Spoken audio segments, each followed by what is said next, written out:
Welcome to Methodcast, your safe haven for quiet breakthroughs and meaningful inner shifts.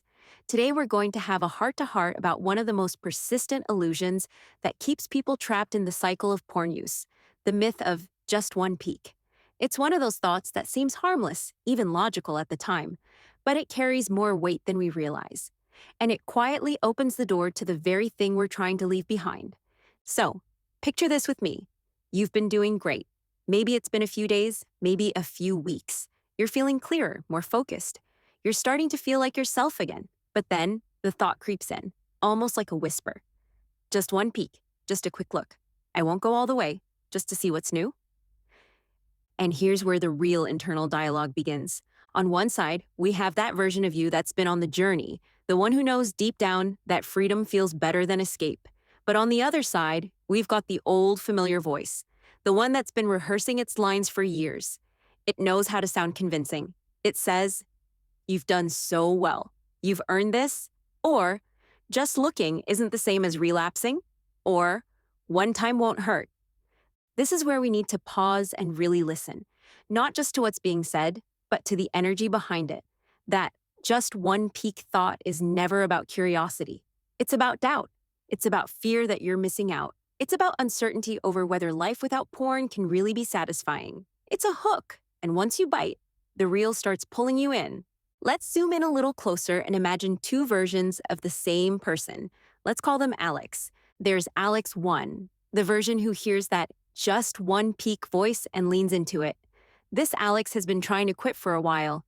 He's read about the benefits. He's even started to feel them. But in a moment of low energy or boredom or emotional fog, he lets the thought take hold. "I'm just going to scroll through a few images," he says. "I won't watch any videos. I won't finish." But what happens next? The dopamine system lights up. The cravings return with force. And very quickly, that peak turns into a full-blown session. Then comes the shame. The brain says, "You've ruined your streak. You failed. Might as well binge now." And within a few hours or days, Alex is right back at the start. Only this time, it's harder. Because now, he carries the added weight of disappointment. The belief that maybe he just can't do it. That maybe freedom isn't really possible. Now let's meet Alex 2. This Alex also hears the voice. The exact same whisper. Just one peek. But instead of giving in, he smiles. Not because he's superhuman, but because he remembers. He remembers that he's not actually missing anything. He doesn't have to wrestle with the thought. He doesn't need to argue with it.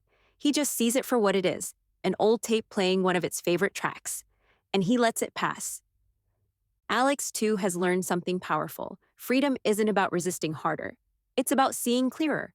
He no longer believes that porn offers him value. He knows the excitement is short-lived, and the aftermath is always the same. Emptiness, guilt, and disconnection. And because he doesn't see porn as desirable anymore, there's nothing to resist. There's no craving to fight. The thought floats by like a cloud, and he goes back to whatever he was doing, feeling peaceful, centered, proud. The difference between these two Alexis isn't willpower. It's perception. It's what they believe about what porn offers. And here's where it gets deep. That just one peak thought works like an ad campaign. Every time you entertain it, even if you don't act on it, you're reinforcing the idea that porn is a source of pleasure, that it's something valuable, that it's something you're walking away from. And even if you resist that time, the belief is still there. So the next time you're tired or sad or lonely, that belief has more power. The hook sinks deeper. This is how addiction works, not just through the chemical side, but through the mental loops. The just one thought is the mental equivalent of a magician's distraction trick. It makes you look at the shiny thing, while the real mechanics of the trap happen beneath the surface. And here's the kicker. The more you fall for the just one peak lie, the more you reinforce a story of deprivation. You begin to see your life without porn as a life of lack, a life where you're constantly having to say no. You start to think of yourself as someone who's always denying themselves the fun, the spice, the thrill. But that's not reality. That's conditioning.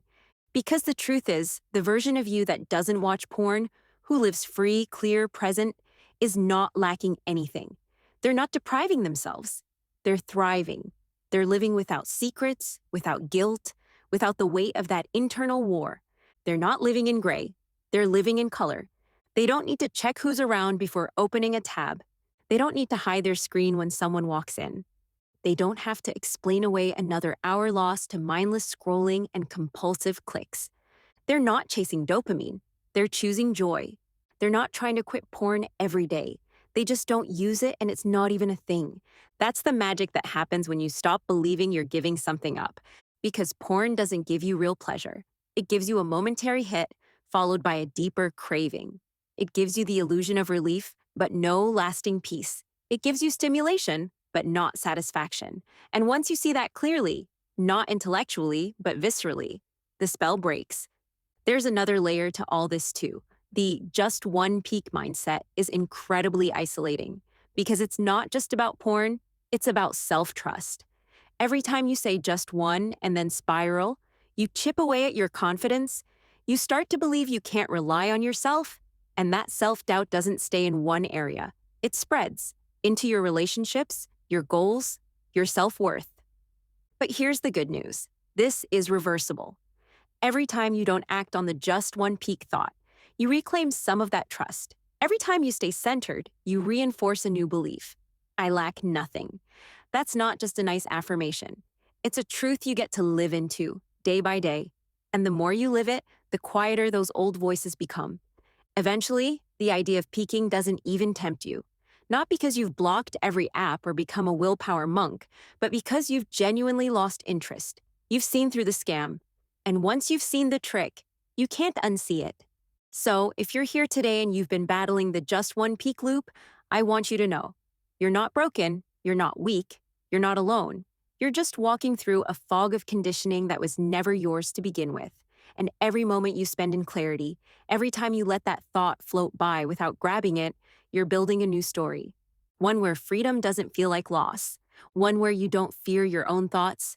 One where the best version of you isn't a someday dream, but a now unfolding. You don't need to fear the craving. It's just an echo. You don't need to answer the voice. It's just a habit. And you don't need to peak. Because what you're really looking for, peace, joy, connection, energy, is already within you. You lack nothing. Thanks for spending time with me today on Methodcast. I hope this talk brought some light into the corners where doubt likes to hide. Keep trusting yourself. Keep seeing clearly. And remember, the real you, the free you, is not a future goal. It's the you that emerges every time you let go of the illusion. Please give a like, share the Methodcast with a friend, or leave a comment. Healing grows when we talk about it. Keep going, keep growing, and know that your freedom isn't just possible. It's already on its way. Until next time, be gentle with yourself. You're doing beautifully.